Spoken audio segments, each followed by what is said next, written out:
E nós continuamos com a nossa programação. O Eduardo Marino vai se manter aqui no palco, né, porque ele vai moderar o nosso próximo painel, cujo assunto é desenhando políticas em que o indivíduo vem em primeiro lugar. Então, com a palavra novamente, Eduardo.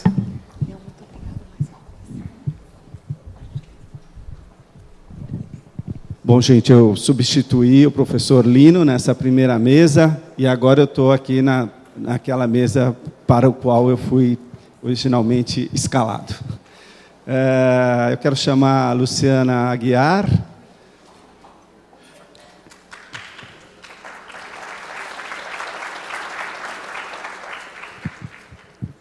A Luciana, ela é gerente de parcerias para o setor privado do PNUD, do Programa das Nações Unidas para o Desenvolvimento.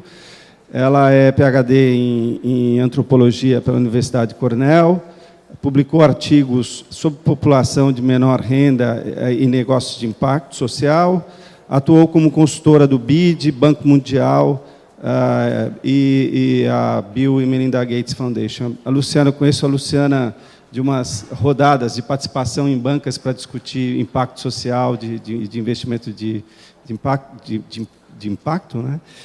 E a Luciana, por ser antropóloga, ela tem uma experiência muito vasta aí em de fato, olhar para a perspectiva do beneficiário, né? E de como os programas podem ser desenhados. Esse é o objetivo aí dessa mesa.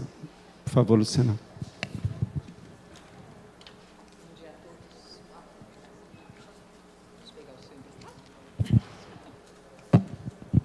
Bom dia a todos e a todas. É um prazer estar com vocês hoje. Queria agradecer o convite e parabéns para a Fundação Maria Cecília Souto Vidigal pela execução desse evento. Queria falar um pouco para vocês dos desafios que é a questão da inovação para políticas públicas e mostrar alguns casos que podem nos trazer ou inspirar para algumas soluções voltadas para as pessoas, né? Então, queria compartilhar um pouco com vocês também da minha história, né? Há muitos anos eu visito os municípios extremamente pobres do Brasil.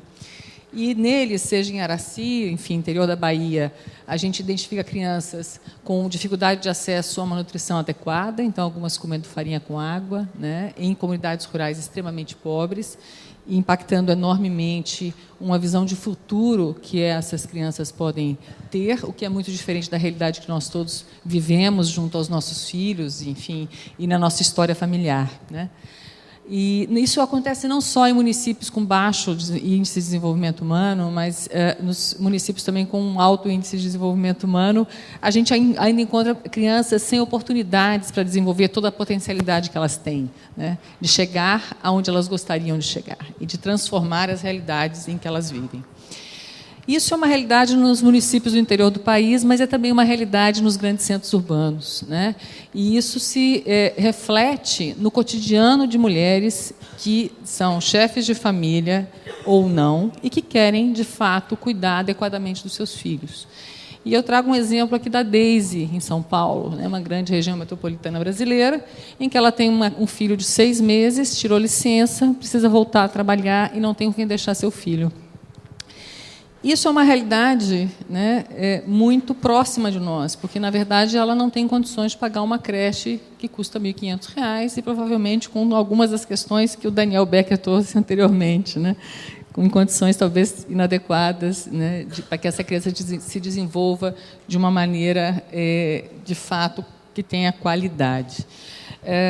Essa é uma questão que se coloca não só para a Daisy, mas ela vai se colocar para todas as mulheres brasileiras que vivem esse dilema quando têm seus filhos e que querem, de fato, que seus filhos tenham um desenvolvimento adequado, uma atenção adequada.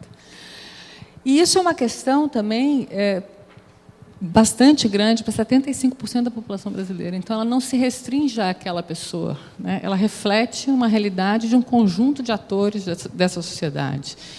E, mais que isso, não só a gente tem 75% das crianças, né, abaixo de 4 anos que estão fora da escola, que não têm acesso a ela, mas a gente está falando também de um impacto enorme que se tem em população de menor renda, né, onde 74% dos domicílios abaixo de um salário mínimo se encontram nessa situação. Então, isso é um problema de desenvolvimento das crianças, isso tem a ver com a primeira infância, isso também tem a ver com condições de vida dos pais dessas crianças, para que eles possam, de fato, cuidar adequadamente, né, de uma geração que é o futuro desse país, né? E isso, o que nos traz e nos coloca, né, aqui, pensando na questão de desenvolvimento, é que isso é uma questão de desenvolvimento humano, isso é uma questão de país. Então, pela perspectiva de uma organização multilateral, pela perspectiva das Nações Unidas, o que a gente está olhando é que essa ausência de cuidado ela impacta em baixos níveis educacionais, em doenças crônicas de longo prazo. A gente está falando também de um atraso, né, no desenvolvimento e nas capacidades de vida desses indivíduos. Então, isso é uma questão de Estado, né? Isso é uma questão da sociedade como um todo. Ela deixa de ser uma questão individual e passa a ser uma questão mais ampla, né, de uma visão de futuro de nação. E a gente tem um compromisso, né, uma pergunta que eu deixo para vocês, é como é que a gente faz para que, nesse processo de desenvolvimento, a gente não deixe ninguém para trás. Isso é um desafio nosso, e é um desafio de uma agenda que se coloca hoje pelas Nações Unidas, né, com a Agenda 2030, que é o mundo que nós queremos ter em 2030. Né? E, para chegarmos lá, nós temos um compromisso, enquanto países, de não deixar ninguém para trás no seu processo de desenvolvimento. Isso quer dizer não só na questão etária, mas quer dizer também em relação às pessoas vulneráveis e de menor renda. E esse é um compromisso que nós temos que entregar, né? Não fica só na palavra, mas é, de fato, um compromisso que está agendado. A boa notícia que eu tenho para dar para vocês é que a cada dólar investido em políticas públicas destinadas para crianças, né, na primeira infância, isso se reverte em 7 dólares economizados em políticas de compensação e de assistência social. Então, se a gente tiver um olhar de longo prazo para este investimento que se é feito na primeira infância, de fato, você consegue reduzir o impacto nos seus custos, né, de gestão pública no longo prazo. Então, esse é o ponto, né? Acho que a chave para a gente pensar e entender, né, de qual é o valor que a gente tem hoje, pensando em gestão pública, quando a gente olha para a questão do investimento na primeira infância. Essa é, sobretudo, né, esses dados que eu trouxe para vocês, ele traz uma oportunidade de transformar realidades e, de fato, de pensar em como é que a gente consegue inovar em políticas públicas e transformar realidades no longo prazo. E uma das soluções que se encontra é exatamente pensar em políticas públicas centradas nas pessoas. A solução ela não está numa tractana, né, numa inovação altamente mirabolante, né? A solução está em entender a realidade dos usuários dos serviços públicos, entender a realidade das pessoas que os usam e encontrar as soluções em conjunto com ela. E as soluções são simples. Elas não são grandes soluções, mas co-criar soluções é um caminho que se faz para se pensar diferente, para se sair de um universo do escritório fechado e ir a campo e entender essa realidade, e, muitas vezes, conseguir entender qual é a jornada que o usuário do serviço público faz para conseguir acessar tais serviços. Né? Entender a vida dessas pessoas. E, junto com elas, e ser, pelo menos uma vez na sua vida, um usuário do serviço que você oferece. E aí entender aonde estão os gargalos e como é que você pode, de fato, transformar e inovar, não só em soluções e serviços, mas, sobretudo, em processos. Né? Então, a gente precisa começar a desenvolver inovações disruptivas para atender uma população que precisa de apoio, que precisa de ajuda e que foi deixado para trás nesse processo de desenvolvimento. Né? Então, olhar para a população mais pobre, para os mais vulneráveis e entender essa dinâmica. E essas inovações, elas têm que ser capazes de lidar com as grandes desigualdades desse país. A gente vive num país que é muito desigual. Né? A gente está entre os 10 países mais desiguais do mundo. Então, as soluções que valem, né, para uma camada da população não necessariamente vai valer para outra. E aí é o desafio de se desenvolver políticas públicas. Né? Mas o que é interessante é que a gente começa a achar que as soluções talvez estejam em países que têm muito mais a ver, talvez, com São Paulo, com grandes centros metropolitanos, do que, de fato, com outros países em processos de desenvolvimento, né? E, muitas vezes, as soluções ela pode estar numa solução que está na Índia, que está, enfim, em algum país africano, e que pode trazer resultados importantes para nós, né? E existem soluções, né, voltadas para atender ao indivíduo, né, e pensar junto com ele a solução que ele precisa para as suas questões, que é colocada, muitas vezes, como um exercício pelas empresas e pelas startups de impacto. E as políticas públicas, às vezes, têm menos abertura para esse tipo de diálogo na ponta. É claro que há uma escuta, né? Mas essa escuta, em geral, ela vem de uma direção só, e ela não parte de um diálogo, né? De uma estratégia de cocriação de soluções.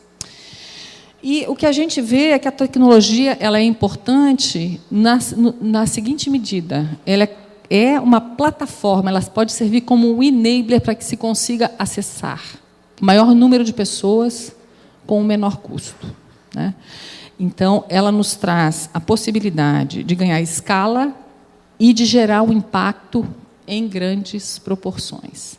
E a questão da inovação, quando a gente olha, e a gente vem olhando dentro do Programa das Nações Unidas pela questão de inovação, a estratégia fundamental é como é que a gente ganha escala. Porque não adianta a gente ter uma solução muito interessante e muito bem resolvida se ela impacta um número muito pequeno de pessoas. Então, pensar na construção da solução desde o começo como uma solução de escala é a chave para que a gente consiga, de fato, fazer a diferença. Um exemplo que eu trago para vocês aqui é um exemplo do setor privado. Por que eu trago esse exemplo do setor privado? Porque, na verdade, você está partindo de um ator que precisa achar uma solução que seja sustentável economicamente, né? E que traga retorno, no caso, aqui nesse caso. Mas o que é interessante da gente entender é que a tecnologia, ela muitas vezes, quando olhada pela perspectiva da inovação, ela é vista sempre como uma solução para alta renda. Ela raramente vem como uma solução para resolver o problema dos mais pobres. E ela tem um potencial transformador quando ela consegue, de fato, beneficiar o mais pobre. E aqui é um exemplo da GE, uma multinacional, né, que trouxe uma solução para desenvolver incubadoras de baixo custo que foram levadas para o interior da Índia para resolver um problema. Então, a questão da inovação, ela só é relevante, de fato, quando ela resolve um problema. Então, a solução não está no produto, né, na estratégia, ela está no impacto que ela vai causar. Então, neste caso aqui, o desafio era como é que eu vou incluir 700 milhões de pessoas na Índia, né, que não têm acesso a condições adequadas do serviço de saúde e, particularmente, né, sem acesso a um tratamento adequado de pré-natal, por exemplo. Então, a solução veio com uma incubadora pequena, com custo de $3.000, que consegue chegar nos lugares mais distantes daquele país. E, portanto, os gestores públicos conseguem comprar e atender melhor a população dessa forma. Então, aqui é uma solução que tem resultado e que começou para atender uma população extremamente pobre e que ela escalou para outros países. Hoje, essa incubadora é vendida na Europa. Então, por que uma política pública não pode pensar ou se inspirar em iniciativas em que eu vou resolver um problema do mais pobre, mas que ele pode me servir também para escalar e resolver problemas da população como um todo? Se eu consigo achar uma solução de baixo custo e boa qualidade, e que me permita escalar para toda a população. Então, esse é um exemplo para inspirar, e as parcerias com o setor privado elas podem ser bastante interessantes nesse sentido, né? Em pensar novos modelos e novas estratégias para inovar. Então, as soluções elas podem estar em produtos, mas elas também podem estar em processos, né? E na inovação em parcerias. Por quê? Porque elas são estratégicas para a gente implementar e para a gente conseguir combinar investimentos e também para escalar. Então, em geral, as soluções que vêm aí de inovação social, as parcerias, elas criam plataformas para que a gente consiga, de fato, chegar na ponta com maior eficiência, somando esforços. né? E aqui alguns exemplos de políticas públicas. Eu trago aqui um exemplo de políticas públicas de parceria do Governo do Estado de São Paulo com startups de impacto, né? Uma iniciativa que se chama PitGov, e ela parte de um problema do Estado. Ela parte da seguinte questão: como eu faço para atender melhor a população de menor renda? E a população em geral, como, né, nesse caso, de tal forma que eu consiga resolver os meus gargalos na entrega de serviços. Se eu não consigo inovar dentro do governo, porque eu preciso de uma estrutura específica para desenvolvimento, eu posso estabelecer parcerias com startups de impacto para que elas me tragam soluções para os desafios que eu tenho. E aqui estabelecer uma parceria da seguinte forma: ganho eu, que aprendo com ela como é que eu posso resolver o problema, e ganha o empreendedor de tal forma que ele consiga ajustar o seu produto para atender melhor e ganhar escala, que é um grande desafio. Então, essa é uma parceria interessante, por quê?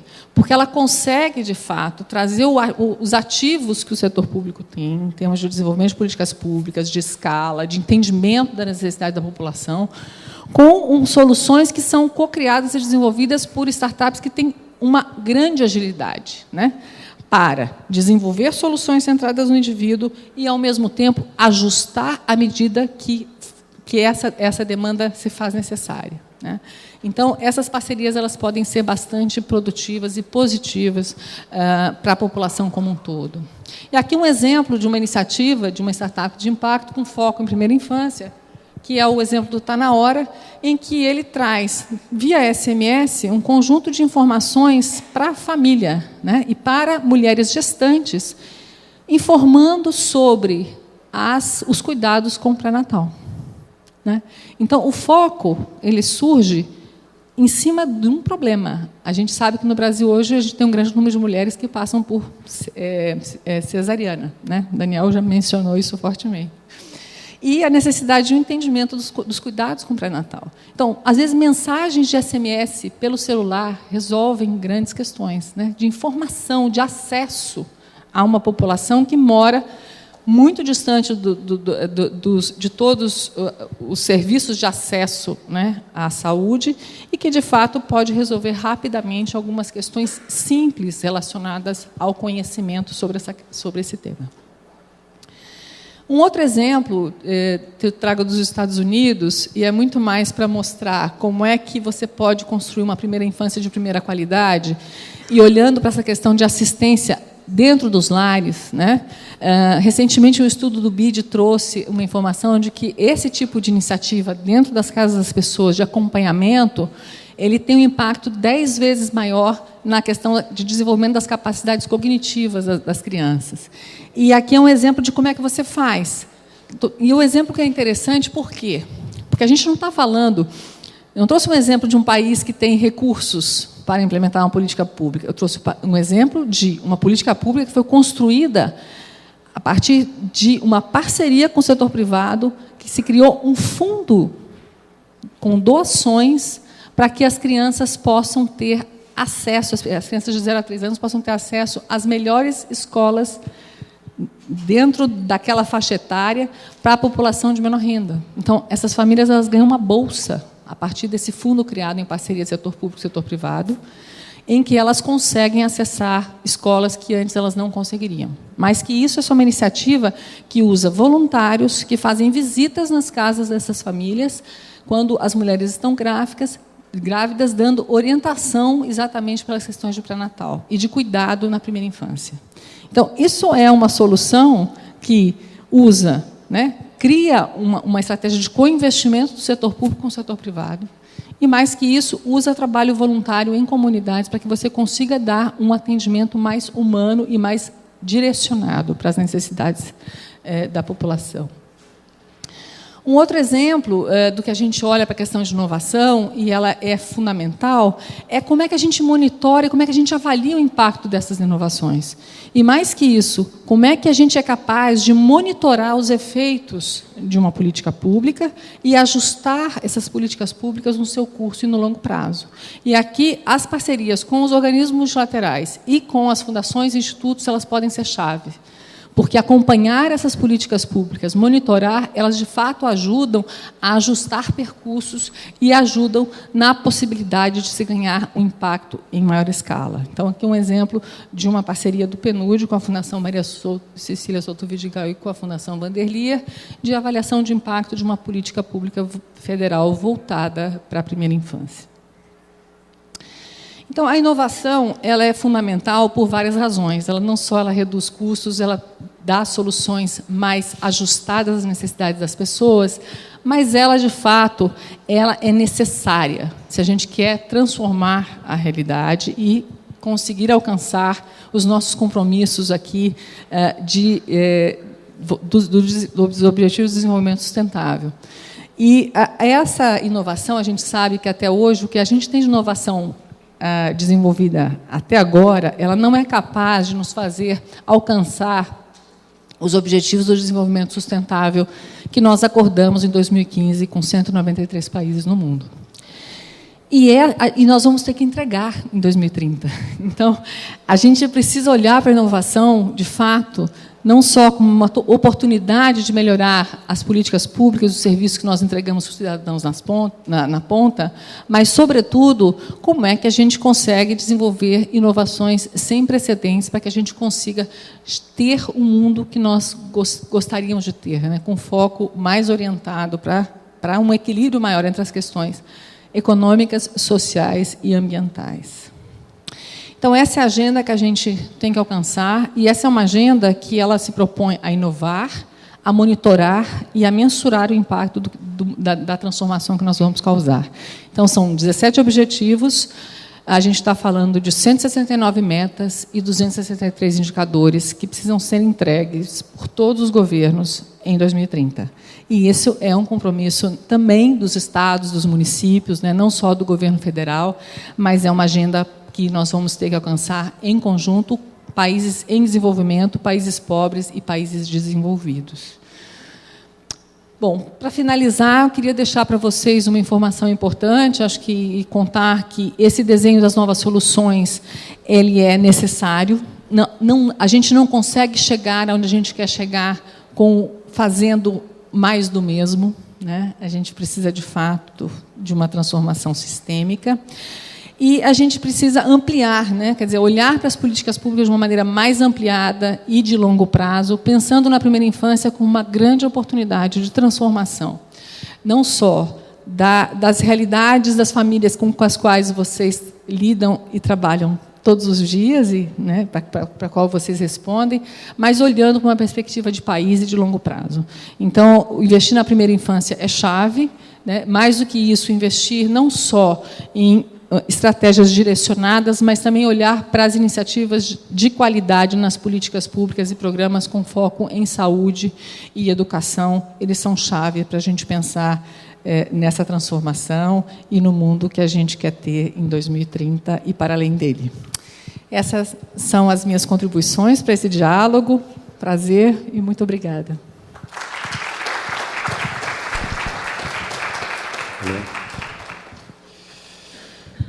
Muito bem, obrigado, Luciana. Eu fiquei aqui pensando na sua fala e chegou uma pergunta que veio muito em encontro a um ponto que você trouxe. Eu vou começar com essa pergunta.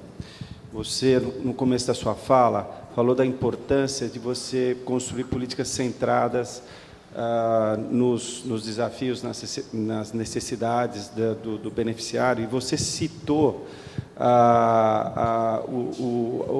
o quão importante é vivenciar a jornada do usuário, né? E a pergunta que veio aqui é mais sobre metodologias, né? Quais seriam as metodologias? Como fazer isso, né? O que significa se aproximar de uma experiência do usuário? Bom, a gente costuma dizer que, para a inovação, a gente precisa acessar alguns especialistas ou pessoas que sabem fazer, né? E alguns dos modelos e metodologias que se tem para se pensar uma jornada de inovação antes de tudo, conhecer a realidade do público-alvo que se vai trabalhar, né? Então, essas metodologias de imersão na vida das pessoas, em visitar as comunidades beneficiárias, ou de passar um dia com uma mãe que tem uma criança pequena em casa, né? E entender, de fato, de uma maneira holística, qual é a realidade daquela pessoa, porque às vezes você olha para o problema e você acha que o problema é um só, né?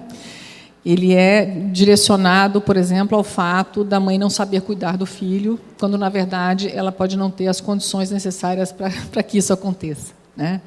Então, então, essa metodologia ela te ajuda a olhar 360, olhar para comportamento, não só para o discurso do que as pessoas dizem que fazem, mas o que elas realmente fazem, para que você consiga encontrar exatamente onde está o elo que você pode, a lacuna que você pode preencher, para que as barreiras que aquela pessoa encontra no seu cotidiano possam ser transformadas. Então, a imersão, a convivência, né, com um grupo de famílias que é o público-alvo daquela política pública é um caminho.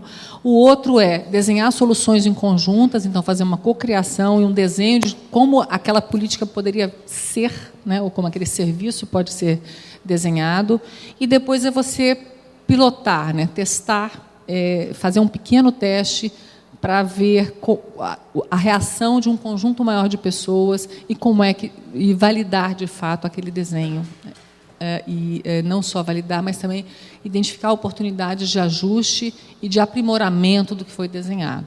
Então, em geral, essa é uma trajetória, né, de inovação que se faz e que tem sido bem sucedida, não só para políticas públicas, mas para várias soluções voltadas para resolver problemas concretos, pautada dos indivíduos. Então, quando você mencionou esse exemplo, eu me lembrei de uma experiência que nós tivemos lá em São Paulo. Nós fizemos aplicamos um instrumento na pré-escola, onde as educadoras, na maioria educadoras, né, observavam um conjunto de itens do comportamento das crianças, né? E uma das dimensões avaliadas era o bem-estar físico. Como essa criança chegava, como ela passava a manhã na pré-escola, ou à tarde, né? E aí, muitas crianças, houve um percentual muito alto de crianças que estavam com uma pontuação baixa nesse item. E, no momento de compartilhar os resultados, eu fui discutir com as educadoras os porquês, as hipóteses do porquê aquilo acontecia, né? E essas pré-escolas estavam numa região de difícil acesso e muitas crianças vinham de condução, né, de van. E aí fizemos um cálculo, as crianças ficavam entre 4 e 5 horas na van, entre ida e volta, né? Eu fiquei pensando aqui, e assim, as educadoras, elas sabiam disso, elas vivenciavam isso, mas talvez o ideal seria, para a jornada do usuário, levar o secretário da Educação para poder passar por essa experiência do usuário, né? Pegar uma van junto com as crianças, ir até lá, e para que, de fato, haja um esforço de um desenho de uma política em que as crianças não necessitem ficar aí 5 horas dentro de uma condução, né? Isso que você me disse me lembra muito uma situação, me lembro de uma iniciativa em escolas públicas no município do estado de São Paulo, em que era uma iniciativa de apoiar na questão da nutrição das crianças na escola. E aí tinha toda uma questão de orientá-las para consumir produtos naturais e comerem salada, enfim. E isso, obviamente, não adianta você fazer na escola se você não fizer na casa das crianças. Então, havia uma estratégia de conversar, de trazer, né, as mães e a família para dentro da escola para essas iniciativas. E as mães não conseguiam ir. Por quê? Porque uma mãe que é faxineira, por exemplo, era um dos exemplos que a gente tinha lá. Ela saía de manhã, de casa às 5 da manhã, para poder chegar no trabalho, né, entre 8 e 9 horas, ter uma jornada inteira de trabalho, voltar à noite para casa, pegar o ônibus de volta, chegar às 8 horas da noite em casa, fazer o jantar para a família e, no dia seguinte, voltar a trabalhar. Que horas essa mãe pode ir para a escola? O único horário que ela tinha de folga nessa trajetória dela ao longo da semana era sábado à tarde, porque sábado de manhã é o dia de fazer compras e à tarde é o dia que ela conseguia cuidar da casa dela. Então, de folga mesmo, ela tinha um domingo e olhe lá. Então, que horas essa mãe consegue ir para uma reunião na escola do filho? Né? Em que medida, não que ela não queira, ao contrário, né? Ela quer estar lá, mas ela não consegue estar. Então, essas questões, elas são chave, de fato, para a gente conseguir entender a adesão ou não a um serviço, né? Porque ele, de fato, ele é efetivo, e olhar para a trajetória faz todo sentido, né? Entender o contexto e as realidades locais para que você consiga, de fato, ter políticas públicas mais efetivas. Ok. Tem uma pergunta, e você está bem envolvida aí com os ODSs, né? Que traz essa perspectiva da igualdade de gênero, né? Como tratar essa questão da igualdade de gênero desde a primeira infância, né? Acho que esse é um ponto. O objetivo 4.2 traz essa questão de acesso a serviços de qualidade para meninos e meninas. E você acha que essa é uma questão para o Brasil? É um objetivo que precisa ser observado no Brasil? Como é que você observa isso? Bom, a questão de gênero, ela é chave, né? A gente vive... A questão da desigualdade de gênero no Brasil hoje, o que a gente sabe a respeito dela é que a gente tem... As mulheres são mais escolarizadas que os homens, mas elas ganham pelo menos R$600 a menos do que qualquer homem em qualquer posição. Quer dizer, isso é uma diferença muito clara das diferenças de gênero que não são explicitadas dentro da nossa cultura, né? Elas são naturalizadas. Então, e a questão de gênero e a desigualdade nas questões de gênero, ela também se reflete na questão da violência contra a mulher, né? E não só contra a mulher, mas também com população LGBT, né? A gente sabe que hoje a expectativa de vida do brasileiro é de 75 anos. Para uma pessoa que é LGBTI, né, ela é de 35 anos. Então, isso, quando a gente olha para a questão das desigualdades, isso está pautado, né, em práticas e em mentalidades que nós temos em relação às pessoas que têm, ou que são mulheres, ou que têm um outro tipo de sexualidade de uma outra forma. Então, essas questões, elas são chave, não só em como é que a gente quer, né, criar cidadãos, né, mais orientados para ter um olhar, né, mais igual em relação às diferenças, né, mas, sobretudo, como é que a gente consegue traduzir isso no cuidado que a gente tem com as crianças, né? Então, olhar e formar educadores mais conscientes e mais atentos a essa questão das diferenças, isso é chave, né? Então, porque isso se traduz em todas as outras formas de violência que a gente tem na sociedade. Isso se traduz no tipo de acesso e de possibilidades, de oportunidades que eu posso dar, né, para uma mulher ou para uma pessoa LGBT. E isso é chave. Quer dizer, a gente precisa trabalhar com a questão de desigualdade no país em todas as frentes, né? A gente olha muito para a desigualdade de renda, a gente vai olhar muito para as desigualdades regionais, mas a gente esquece dessas desigualdades que estão presentes na nossa casa, no nosso dia a dia e dentro da escola, sobretudo. A escola é o espaço onde essa diferença se coloca e é onde as crianças precisam aprender a lidar com elas, né? Então, isso acho que, da vivência dos professores em escola pública, isso é uma questão que, às vezes, pouco trabalhada, os professores são mal instrumentalizados sobre esse tema, e cabe, né, a todos nós trazer um conteúdo de tal forma que a gente consiga apoiá-lo melhor, porque ele lida com as diferenças no cotidiano, né?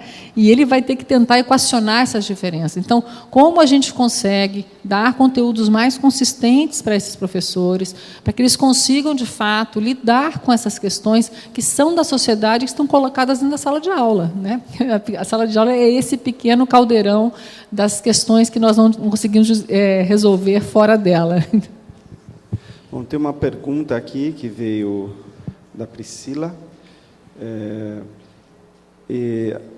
Você trouxe um dado sobre o percentual de crianças que estão instituições que estão atendidas por creches, né, 25%, 75% estão fora das creches, e nós temos, em primeira infância, nós temos duas dimensões. O Daniel Becker trouxe muito essa questão da parentalidade, né, o desafio de um adulto de referência estar cuidando dessa criança. Então, nós temos dois espaços, né, o espaço institucional da creche e o espaço familiar, né, e são dois espaços de intervenção. Na perspectiva da inovação, daquilo que você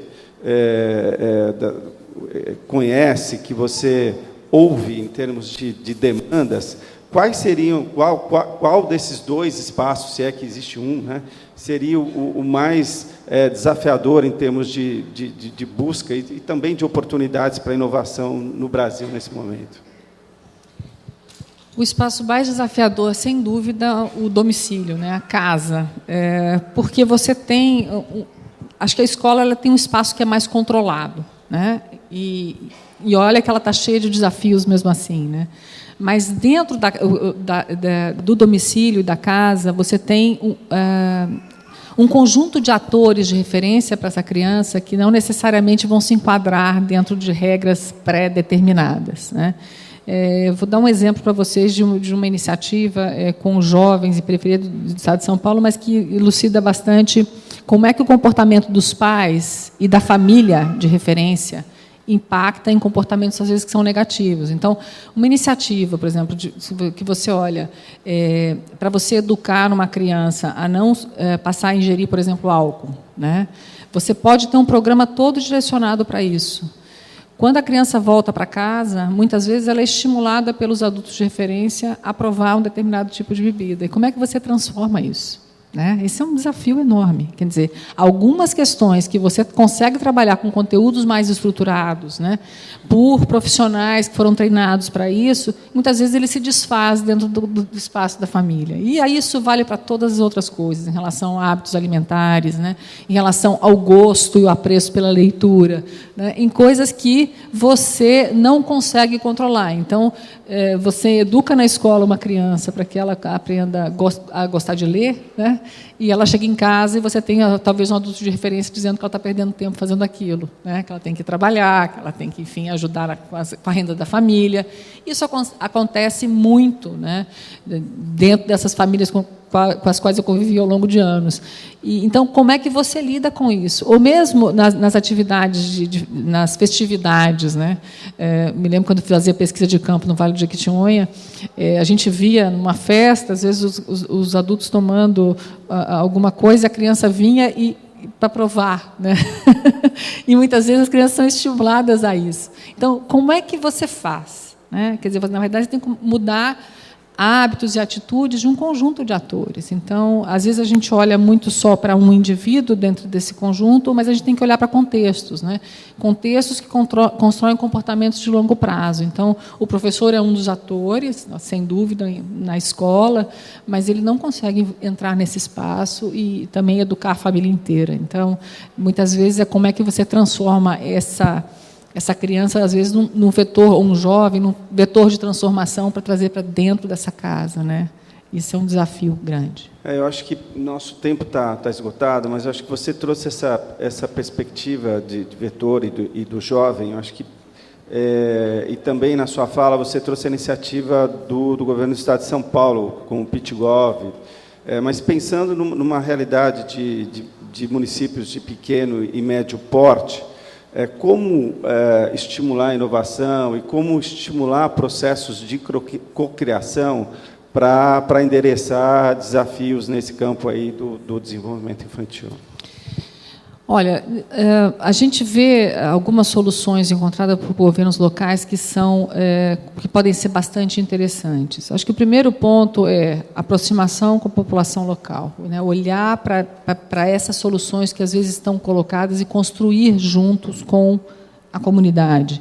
Identificar parceiros, né, locais que estão atuando localmente, seja institutos e fundações, sejam empresas que estão posicionadas naquele espaço com as suas iniciativas de responsabilidade social corporativa, para se desenhar uma estratégia que englobe setor público, setor privado, sociedade civil, para uma solução que, de fato, vai fazer sentido naquele lugar. Então, muitas vezes a gente vê hoje os estados e municípios sem recursos para implementar um conjunto de ações, que tem que, né, responder já a um conjunto grande de demandas que já estão colocadas para os municípios, mas essas possibilidades elas podem ser construídas a muitas mãos. E aí acho que o poder das parcerias ele é chave, né? Quer dizer, é aqui onde se consegue otimizar recursos, é aqui que se consegue achar soluções em conjunto, e é também aqui que se consegue achar formas de você conseguir investimentos que consigam, de fato, financiar um conjunto de ações mais estruturadas de longo prazo. Então, quando a gente olha, né, a gente trabalha, tem um parceiro nosso, que é a Rockefeller Foundation, né, e a Heather fala muito isso, quer dizer, a escala para a gente está nas parcerias. Elas é que podem nos trazer as soluções e elas que podem nos dar a possibilidade de você ter um impacto maior em população. Muito obrigado. Obrigado, Luciana.